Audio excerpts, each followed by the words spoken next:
మన భారతదేశ చరిత్రలో గంగా నది ముఖ్యంగా పారే యూపీ, బీహార్ అండ్ జార్ఖండ్ ఈ మూడు ప్రాంతాలను ఎవరైతే జయిస్తారో వాళ్ళే భారతదేశానికి చక్రవర్తిగా ఉండేవారు.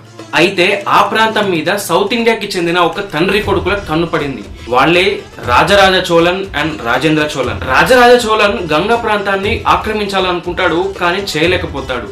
ఆ బాధ్యతని రాజేంద్ర చోళన్ తీసుకుంటాడు. గంగా ప్రాంతం మీద దండయాత్ర చేయడానికి తన దగ్గర ఉన్న 1,00,000 సైన్యంతో బయలుదేరతాడు. దారిలో వచ్చే ప్రతి సామ్రాజ్యాన్ని కూడా ఆక్రమిస్తాడు. తన దండయాత్రలో ఈస్ట్ కోస్టల్ స్టేట్స్ మొత్తంతో పాటు గంగా ప్రవహిస్తున్న ప్రాంతాన్ని కూడా ఆక్రమిస్తాడు. ఈ దండయాత్ర తర్వాత రాజేంద్ర చోళన్ కి ఒక బిరుదునిస్తారు. అదే గంగైకొండ చోళన్. ఆయన బిరుదు పేరు మీదనే తంజావూరు దగ్గర ఒక క్యాపిటల్ సిటీని నిర్మిస్తారు. అదే Gangaikonda Cholapuram. Rajendra Cholan east coastal states మొత్తాన్ని ఆక్రమించాడు కాబట్టి బే ఆఫ్ బెంగాల్ ని చోళ సముద్రం అని పిలిచేవారు.